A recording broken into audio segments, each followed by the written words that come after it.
The following podcast is sponsored by Structure Tech. We've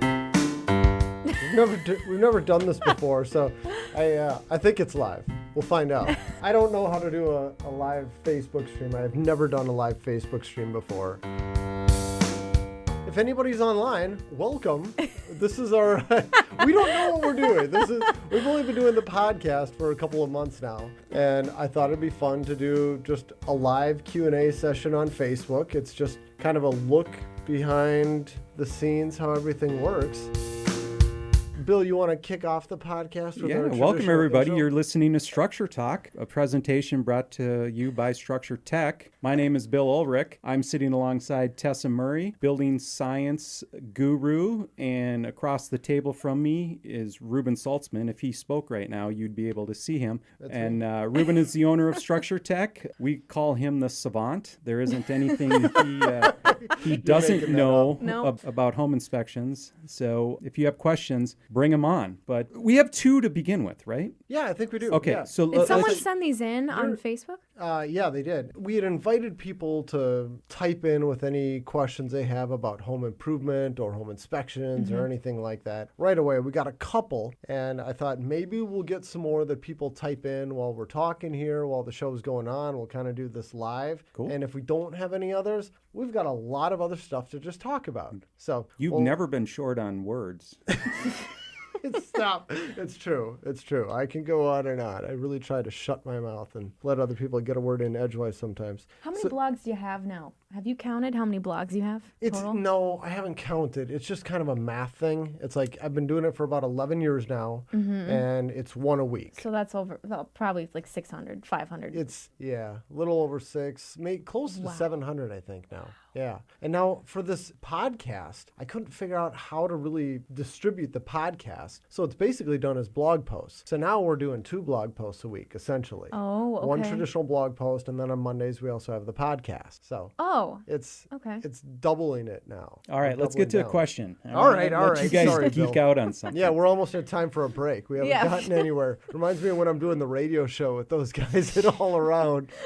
We always spend the first segment talking about nothing, and then we're like, all right, let's get into some content here. All right, so the first question, this is from, I didn't get permission to say the person's name. Well, then don't. Okay, then I won't. Well, this is from somebody. Number 1, it says, is it safe to say that we as home inspectors really cannot make the buyer or seller do anything, but only make them aware? Tess, I'm going to throw this over to you. As a home inspector, they're wondering if they can make the buyer or seller do anything? That's right. Yeah. I am not aware of a home inspector being able to make either a buyer or a seller do anything. Yeah. Short answer. Yeah. We have zero authority. All we can do is make recommendations. Yes. We just are there to discuss the facts of the building on the day we do the inspection. Yeah. Nothing more. We're neutral parties in this process, right? Yeah. We're hired by a client, the people who hire us.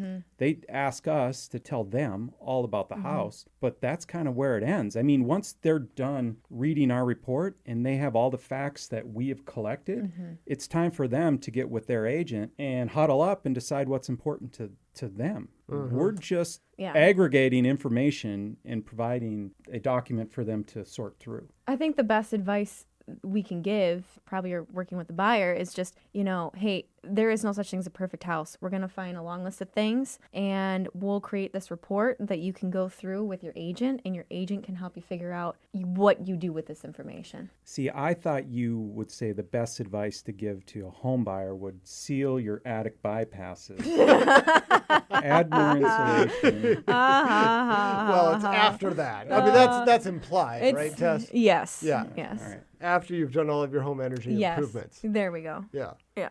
And, it's on that topic, I mean, just for home inspector talk, something that so many home inspectors have in their inspection reports, and it's something that we used to have in our reports too, I think, was that we would begin every sentence with, I recommend. And at some point, we just went, what are we doing? These are all recommendations. Knock it off. Just say what to do. Instead of saying, I recommend cleaning the dryer duct, just say, clean the dryer duct, It makes it a lot easier because that's what it comes down to. It's all a recommendation. Now, there could be an exception, right? Like if you're talking about like a truth and sale housing inspection or something that's required by municipality or city, there might be some required repairs. But if you're just talking about a home inspection, like what we do at Structure Tech, Yeah. no, there's nothing that has to be fixed. Yeah, that's If right. you want to make a lot of enemies really quickly, recommend that people do things. Yeah, like this chimney's falling apart. This has to be Yeah. fixed, and Tell the them what- seller needs to fix Tell this them they for have you. to. Yeah, tell them what to do, and Yeah, you'll yeah. you'll Make quickly enemies learn real that fast. people don't like you. Yeah. Let's see. Question number 2 here was how to report basement bedroom windows that are too small or high off the ground. What would we say about that as home inspectors? And then a follow-up question to that was, will appraisers make people change them? So let's start with the first one. How do we report basement bedroom windows that are too small or too high off the ground? You just tell them what they have. All right, go for it. So this is a bedroom that we're inspecting right now. Okay. We've got a window that's way up here. Okay. There's a bed set up here. It's Yep. a 3-bedroom house. There's 2 on the first floor. There's this one down in the basement. Yeah. You're here with the person buying the house. What are you going to say? Well, what I would just let them know is, technically speaking, this isn't a bedroom because of the size of that window. So if this house price is based on 5 bedrooms and this is one of the 5, well, it's not technically accurate, but you already know that because you and your agent have probably already talked about that. But just so you know, this doesn't meet current standards. And if it was to meet current standards, it would be this size and it would be this far off the floor, and that's all. It would have a ladder and so on and so forth. But Yeah. this looks great. There's nothing wrong here. It's just not up to current standard. Don't use it as a sleeping room. Yeah. I wouldn't even say don't use it as a sleeping room. Really? No, why? That's what I say. It's their choice what they want to do with it. That's I'm a just safety issue. fine. I grew up living in a bedroom that had a window that size, and nobody ever stopped me from sleeping in there. So people can do whatever they want with the space they have in their house. It doesn't meet the standards. So then, if you're paying for that, I would just discuss it with your agent and figure out, is this house worth what they say it's worth when this isn't necessarily what it's Yeah. claimed to be? Yeah. To me, that's where the discussion is, Yeah. not necessarily whether it's safe. When I'm going through and inspecting a house, if they're using it as a bedroom or claiming it's a bedroom, as long as that window is big enough that someone could either escape if there's a fire or, firefighter could get in or say, rescue people could get in, I don't make a big deal about it, even if it's not up to current egress standards, which is a huge window. And if the window is, within 44 inches of the floor, whatever, it's okay if it's not 5.7 square feet of openable area. But if it's super tiny and it's high up at the ceiling, how is someone going to get out? You know? So that's a safety issue in my mind. I understand. So, Ruben, explain what the requirements are. Oh man, there's a CE class that I teach to real estate agents, and I always I have some of these diagrams on the screen, and I go into it a little bit, but I kind of preface it by saying, don't remember any of this stuff. This is all really unimportant because you don't need to know these specifics. These specifics are what you need today if you're building a new home, and it is a huge window. I mean, the current requirement for egress, we say egress, but it's not really even egress. It's the emergency escape and rescue opening. That's the current term for That's it the now. language in the code? Yeah, Okay. yeah, we've changed the code now, and it's a Sounds big like window. you were in on that conversation. We changed the code. Love it. We is in Minnesota. Okay. And it's going to be a big window. It's going to be 2 feet high is the minimum height. Openable area. Openable area, thank you. Yes. And then you also need, like you said, 5.7 square feet of openable area. So if you've got a double hung window and it only opens 2 feet high, well, to get to 5.7 square feet, that's got to be almost 3 feet wide. I mean, that is a crazy large window. I'm looking at the windows that were in the room we're in now. Well, these actually might. These are crazy large windows. These might meet egress requirements. But what the important thing here is, as home inspectors, we're not going to be measuring that. I mean, we're going to take a look at the window and say, is someone going to be able to get out? Yes. Great. Yeah. We're done. These are not code inspections. Exactly. Thank you, Tess. You've been listening to Structure Talk, a Structure Tech presentation. When we come back, we're going to get into more details about that egress window. You're listening to Structure Talk. I'm your host, Bill Ulrich, and we'll be right back. Hi, everyone. Bill Ulrich from Structure Talk. We talk a lot about maintenance on the podcast. If you're like me, I'd rather be doing anything other than maintaining my house. Problem is, my neglectful nature can bring unexpected surprises. So what's a fantasy football fan like me to do? Punt! That's why I recommend Cura Home Maintenance. They actually like home maintenance and they're happy to do it for you. For a couple dollars a day, they'll keep your home on track. They free you up to enjoy your weekends. Check them out at curahome.com. That's K-U-R-A home.com. Gotta get back to the game. Welcome back, everybody. You're listening to Structure Talk, a Structure Tech presentation. I'm Bill Ulrich, alongside Tessa Murray, building science guru and building inspector savant, Ruben Saltzman. And so, Ruben, we've got some feedback online. What do you got for us? All right, first question. This one comes from Trigby. Hi, Ruben. Longtime follower. I got a reel of weather tape at Home Depot over the weekend. Does that stuff actually help with drafts? Tessa, I'm going to turn this over to you. Well, I have to Google weather tape because I mean, is that a sticky thing like weather stripping that you put on? I honestly don't know what I don't weather know tape either. is. Did he send a picture of it? No, Trig, if you're there, Okay, if I'm you're gonna still Google listening, it. We'll come shoot back us to a that. link. Yeah, We'll come back to that. I'm gonna We'll keep Google it right reading. now. What's it called again? Weather tape. Okay. Something we got at Home Depot called weather tape. Trig, I can tell you right now, the building scientist is not on board with this. You're putting a Band-Aid on an artery that's been severed. You know what? It looks like it. Yeah, it looks like it's just a sticky 3M transparent weather sealing tape that can be used around windows and doors. So Well, no, Everything hold on. If it's a double hung window, that's They a get- leaky they double get hung, pretty and a lot of them drafty. get really drafty. they do. Yeah, I mean, you could use that if you've got a window like what Ruben's describing. I don't know. The 3M plastic works really well to put does. over top of a window. I'd say that's probably a better approach to stopping that draft. But really, you're only feeling that cold air leaking in around a window because your hot air is leaking out somewhere else. We talked about this in our... Yeah. But which podcast No, was you this? taught on that. Oh, Tessa is going to okay. be teaching at Inspection World, ASHI's national conference. Where is it being held? New Orleans. Yeah, Tessa's going to be teaching in New Yes. Orleans, but Yeah, she did a New Orleans. demonstration Yeah. class for our chapter. Yeah. That's where you talked about Okay, this. so just a brief refresher. Heat rises, and so in the wintertime, when it's cold outside and warm in your house, all that warm air is rising and trying to leak out of the building envelope. A lot of houses have attic bypasses, places where that warm air can leak around, electrical penetrations in ceiling, plumbing vents, attic access panels, and leave the house. And as that air leaves the house, new air gets pulled in and sucked in lower where it's a negative pressure. So it's going to be pulling in air around leaky windows and other leaks and cracks. And so if you seal up those attic bypasses, it's going to reduce the amount of air leakage that you feel around your windows. Mm-hmm. So you can put, 3M plastic over your old windows. That might help a little bit. But really, if you do some attic air sealing, that's probably going to have a bigger impact. So your answer is maybe. It's always going to be maybe with building science questions. depends. It depends. No, yeah, that's it your- depends yeah. and it maybe. Yeah, That's your best yeah, yeah. answer. It depends. It depends. I love that. There you go, Pat Hellman. All right. Yeah. Next question we got here. And this is from Trigby as well. And it says, how can I tell if a recessed light has a short in it? I've changed the bulb, but it doesn't light. All right. You guys want to tackle this one or you Yeah, want me I to do. jump on this? I do. All right. I would call Electric City and Oh, ask stop them to come out and look at my light. That is such a non-answer.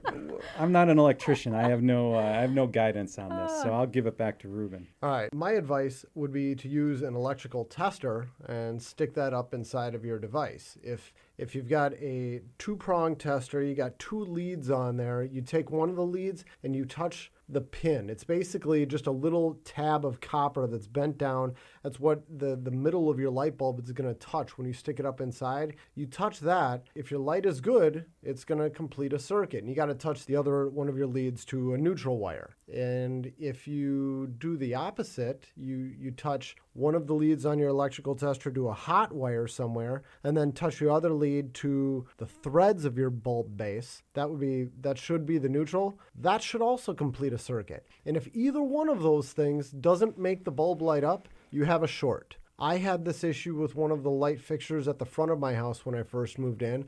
I touched the pin, it was energized, and I went, what the heck? I know there's power here. So if I was simply using a voltage sniffer, one of those devices that lights up, it would have told me there's power.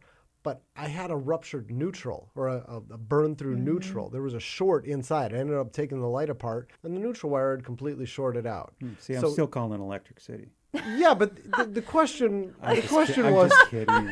Okay. So when you say outlet tester, you're talking about the wire. Describe what it not looks an like. outlet Yeah, tester, not but the outlet a two-lead tester. tester, the just two-lead something tester. with 2 wires on it Yes. and a bulb in between those Yep. 2 wires, and Little the light. bulb lights up. Yeah. Yep. Do you have that on the blog? Do you show a picture of that on the blog? No, I don't think so, but I'll bet you if you Google 2-lead electrical tester, whatever comes up is going to work just fine. It's a really simple device. Trig's doing that right now. There we go. Very simple device. All right, good question, Trigby. All right, Malind Angelkar. Never heard of him. Who's that? Wait, is this, what does everybody call him? Who's the home inspectors coming out? I think her name's Melinda. We get that a lot.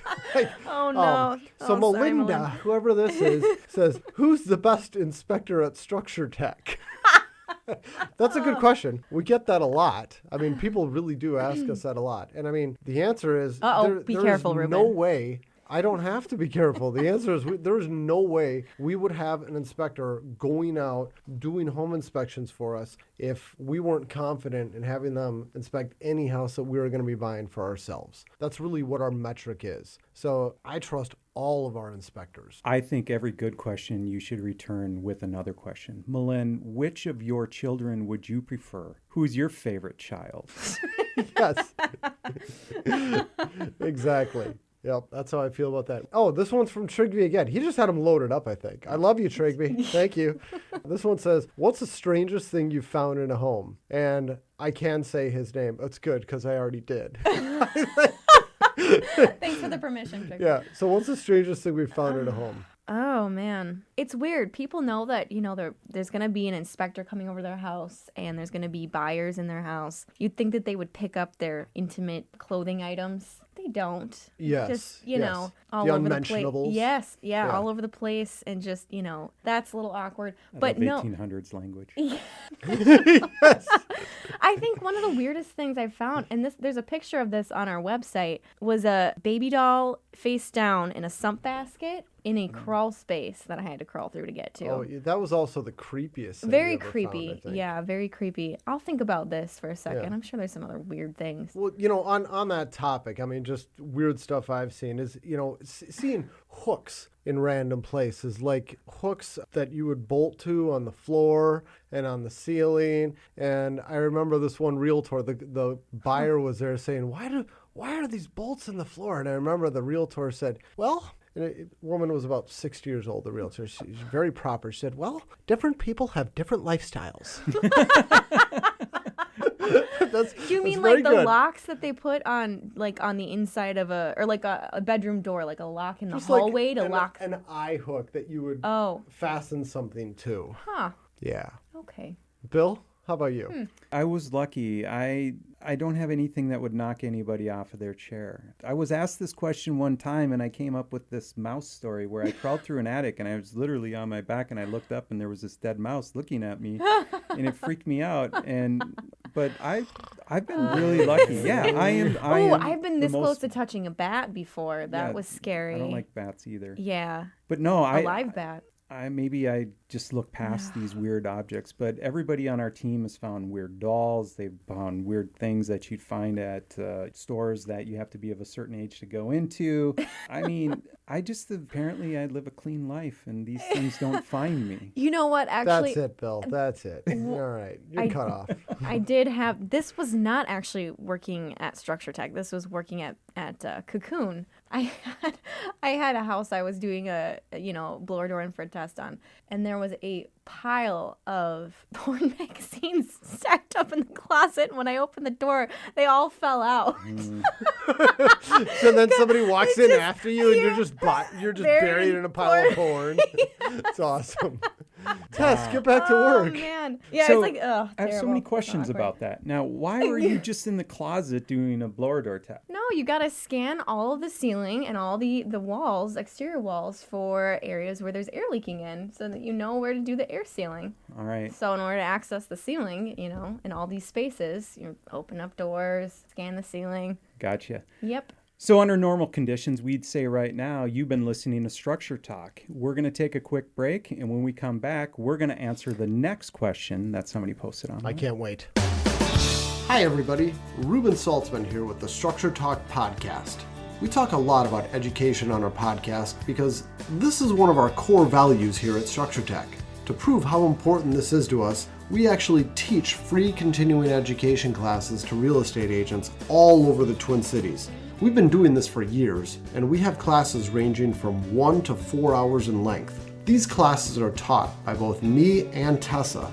And if you're interested in having us come out to teach at your office, all you need to do is visit our website, click on the Education tab, and you can see instructions on how to get us out to your office. And you can also see a calendar of upcoming events. If you're interested in having us come out, please visit our website at structuretech1.com.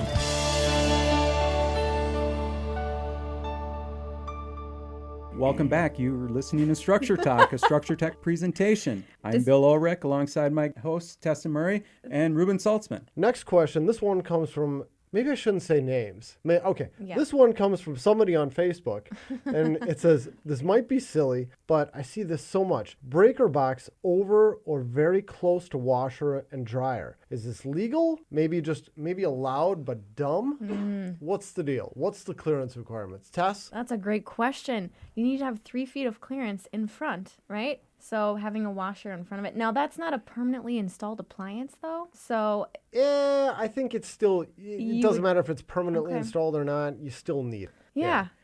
There's a lot of houses where the washer is located or dryer right in front of the main panel. Must not be a big deal because I just got a new panel put in and it's right next to the washer and the inspector didn't. No, wait, right next to or behind? Well, it's Like above it? next to. Okay, so you can have it next to. What you need is 3 feet of clearance directly in front of your electrical panel. Got that. And so you can have your washer right up to the edge of the electrical panel. Okay. And you're fine as long as you have a 30-inch working space. Got and it. And we're not talking about 15 inches on center where the panel needs to be in the center of that working space. It's just 30 inches wherever you want to have it. So you can have that 30 inches start on one side of the panel, on the other side of the panel, whatever. So 3 feet in front, 30-inch working space. That's the requirement. And from a home inspection perspective, we don't make a big deal about this when we see it. I mean, we let people know technically you're supposed to have 3 feet of clearance. This doesn't allow that. But that's kind of where we leave it. I mean, we're not going to say, hey, Move get your, into relocate all your appliances out of the way. Yeah, Oh, exactly. but you should go on the inspector forum sometime and watch the guys melt down about this. Yes. And everybody's like, well, Yeah, you get a lot of that, but not us. Yeah, Yeah, we're why? we're more after like the big stuff. there's know a what? reason that thing is there. Yeah. And there's a reason the washer's where it's at because Yeah. it couldn't go anywhere else. So if you're going to bring it up, you better have a solution Now, for it. Ruben, do you actually like lean over the washing machine if you have to like take off the panel cover? Do you get a stool to reach it? Yes. What do you do? Yes. You get a stool? Or get on top of it, whatever. Yeah. Is that okay? I mean, because now you're sitting on a metal object. I mean, it As just opposed to you're standing on talking the about- ground. no, like it. No, I mean, if by chance you were to get electrocuted or there was a spark or something, now you don't have your rubber shoes and your sole breaking up that current and that ground path. Now you're sitting on a metal object. You're gonna be electrocuted a lot easier if you're sitting. Yeah, on a I've metal never object. been shocked opening up an electrical It could panel. happen though. It could happen when you're testing an outlet. It could happen Yeah. when you're touching metal ductwork on a furnace. Somebody on our team had that happen to him. I mean, just inspecting a house, he reached up to touch metal ductwork and it had come in contact with an electrical wire. That's the exact same shock you're going to get if you touch a live wire inside of an electrical panel. It's still 120 volts. People get this idea that because they're bigger wires, you're going to get a bigger shock. I mean, it's still 120 volts going So through you're you. not concerned about sitting on a metal object taking off a panel cover? Like that's like whatever. Not any more No? than I would be standing on the concrete floor, which has Okay. really It good should be contact with the grounded earth too. in theory. It should right? be, but I mean, if there was a wire that was nicked by a screw and you're taking the screw out, and all of a sudden you get It'd no? all be the same in my book. Yeah. Okay, all right. So when we were remodeling our kitchen, we took out the old dishwasher and there was a valve there and it must not have been tightened down very, very tight. And there wasn't a cap. In the deconstruction, demo phase, we took that all apart, didn't put a cap on. The valve opened up and water started spraying onto the electrical service panel. Oh, Wonderful. Yeah. And I'm like, oh my Lord, life is coming to an end right now, and I get out a towel and I'm trying to dry off Yeah. the service panel. Yeah. And guess what I felt? I started feeling tingling. And I'm Oh like, my gosh. not such a great idea to be putting all of this. It freaked me Oh. out. Do you have to Yeah. replace the panel or? Well, it's gone now. But that Oh. tingling, that didn't send any confidence down my spine. No. All right, we got some more questions here. We got, this one comes from Larry. Huh. I don't know. We got, this question says, when you have an older house, what are the requirements for venting new appliances of a furnace and a water heater? Tess, I'm throwing this to you. Oh. Go for it. It depends. Oh, I knew you were going to say that. All right, next question. No. It depends on the type of system, right? And each manufacturer is going to have their own specifications for what type of venting requirements. But And code defers to the manufacturer's Yes. specification. Is that true on almost a always basis? Yes and no. I mean, yes, it does, but a lot of manufacturers are going to say that it needs to be vented to code. They kind of point at each other. And manufacturers are going to get pretty specific on the venting requirements when it's a category 4 appliance. Okay, And to nerd- make it turn the nerd speak I up, will. okay. I will. Category 4 is just a type of appliance where it's going to condense. It's going to create a ton of moisture because it's more efficient. Okay. And we basically use a plumbing drain to get the exhaust gases out of the house. That's what you have on all these newer high efficiency furnaces, high efficiency water heaters. You see white PVC coming out the side of the house. For that type of appliance, the manufacturer is going to be really specific. They're going to say how many elbows, how long it is, how to connect the joints, how to terminate it. Now, for the other type of appliance, what's Like called an- a category 1, where it vents through gravity up and out of the house, the manufacturers usually aren't too particular about that. They don't give you a lot of direction. They say follow code requirements. But don't they talk about the size of the venting that's No. required for their appliance? No, that's going to come out of the code. And you turn to the fuel gas codes, and there's like, a 1/4 inch thick worth of paper in the fuel gas code with venting tables telling you exactly how to vent all this stuff. So same thing goes for like induced draft or like 80% efficient like furnace too.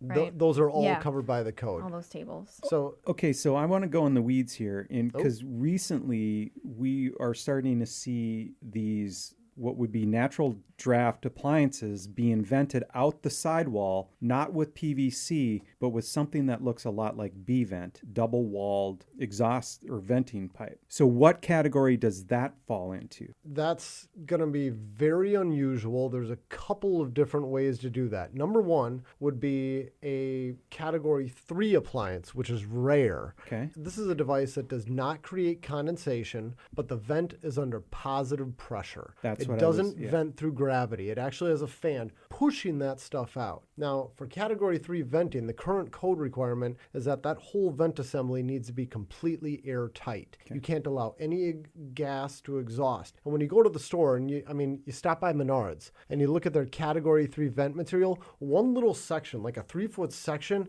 is going to be like $50. And I'm not exaggerating. I mean, it is hideously expensive. So it is legal to do that, but it needs to be a category 3 appliance, all category 3 venting. Okay. So we're talking a rare bird. I see very little of this. What you will see more of is people trying to do that kind of thing with a normal appliance, like a category 1 appliance, and they totally screw it up. You'll see a lot more of that. So are you looking at the data tag on the appliance at that point to see if it's listed as a category 3 or category 1? Yes, Okay. absolutely. All right. Yep. All right. You know what? Just back to Larry's question though, like what's the right way of doing it? Kind of another, just taking a step back, looking at the bigger perspective. Older heating appliances were a lot less efficient. And we talk about this in our old homes class that we teach to real estate agents. But, the old heating appliances, old boilers, old furnaces, a lot of the available heat went up through the chimney. They weren't very efficient. So like 50% AFUE, 60% efficient, 40 to 50% of that heat went up the chimney. And if you've got a hot chimney, it's a happy chimney because you don't have corrosion. Well, condensation on the inside of that chimney. If it's cold, you'll get condensation. And in that condensation, you've got corrosive flue gases. So that can eat away the inside of the chimney. So as we evolved into, higher efficiency heating appliances, a lot less heat was going up the chimney. It was being used to heat the house. And so now we've got colder chimneys. So how do we fix that solution with condensation and all of that? We put in a liner. inside that chimney to reduce the size of the opening. So just depending on what you've already got, in the chimney, what type of, appliance you have, it's going to need a different diameter flue. So if you have, a water heater and a boiler both venting up the chimney, you've got two appliances creating that heat, you're going to need a bigger flue. If you take away the water heater now and or take away the boiler and you just have a water heater, it's going to need a much smaller diameter flue in order to draft properly. And those are called what? Orphaned water heaters. When you take poor away water heaters. when you upgrade your furnace, but you leave your old natural draft water heater, it can cause it to backdraft. So, How do you make a cold chimney hot? I mean, is it just simply reducing the diameter of that? Yeah, by reducing the diameter of that opening, by putting in a liner, you can make that chimney smaller and easier to heat and less likely. That's no joke though. When you're give it a hug. give it a Your hug. orphan a hug. Yeah. So you mentioned something there, AF. Oh, annual fuel utilization efficiency, AFUE. Such a nerd. Okay, so that It's just a way of kind of rating how efficient a gas appliance is. Here, I do have another question here. Scott says, Bill's voice is soothing. Is he an employee of Structure Tech? as a matter of Hire fact, I him am. From NPR. Stop. Yeah. Bill, don't you have a brother in radio? I do have a brother in radio. That is correct. Yes. My brother does the morning show at Cool 108. He's a trained professional. Used to be on Care 11 TV. He's been all over the place. Wow. So, yeah. He better watch his back because you got chops, Bill. I was going to say. He doesn't have to worry about me. Yeah. He doesn't have to worry about me. I do have a question, though. Happy Yeah. hot chimneys. Yeah. How much moisture goes up a 50% chimney? And just thinking of unintended consequences, you take that really inefficient unit and you replace it with an efficient unit and suddenly you have like moisture all over your windows. Is that something as a building scientist you would see on a regular basis? Where people make changes without adding another level of protection, like adding another exhaust fan or something? Yeah, definitely. That can be a big problem when you're taking an older boiler when you're taking an old furnace and you're putting in a high efficiency furnace. That's different though, because it's a new high efficiency furnace. It's drawing in air from the intake. Usually it's a separate pipe that goes to the outside, so it's drawing air directly for combustion from the exterior, taking it to the unit, using it for combustion. The exhaust gas is going out through a separate vent terminal. So it's not using air from the house for combustion anymore. So you're not having that air change that you used to have. Okay. So your house, all the air in the house, all the warm, humid, moist, stinky air, whatever, is going to stay in the house. It's not being used for combustion. You're not having those air changes. Okay, and I have one more question for Tessa. So we were on vacation this last week with some friends of ours, and one of the friends owns a newer home out in the suburbs, and she was saying that her clothes weren't drying. And so her dad came over and he's like, "Oh, I can fix that." And what he did is just do this. He disconnected the dryer duct. I knew you were going to say that. Put a pantyhose sleeve over it. Oh, yeah. And for the last 10 years, it's been venting Into the house. In a new house. And I was like, OMG, we need to figure out why that wasn't working right, because you could be causing some serious problems in your house if you. So building scientists, It doesn't did take a Dad building get scientist. the thumbs up approval on this? No, well, good try, Dad, but really, I mean, now you've got, is it a gas dryer too? Good question. I'm going to find out. That's my weekend project. Well, all the byproducts of combustion venting into your house and all the moisture from doing laundry. I'm going to plead ignorance. Yeah. Do the combustion byproducts of a gas dryer go out The dryer vent. They do? Yes. I did not know Yeah, that. so if you've got a gas dryer venting into your house, that's like having a gas appliance venting into your house, which we actually do. If you've got a gas oven or gas stove, they vent into your house. But Well, everybody, you've been listening to Structure Talk, a Structure Tech presentation. I'm Bill Ulbrich alongside Tessa Murray and Ruben Saltzman. And thank you very much for joining in this Facebook Live version of the Structure Tech podcast. We'll catch you next time. For more information on how we can provide you with the right information about your home before you buy or sell, contact us at structuretech1.com.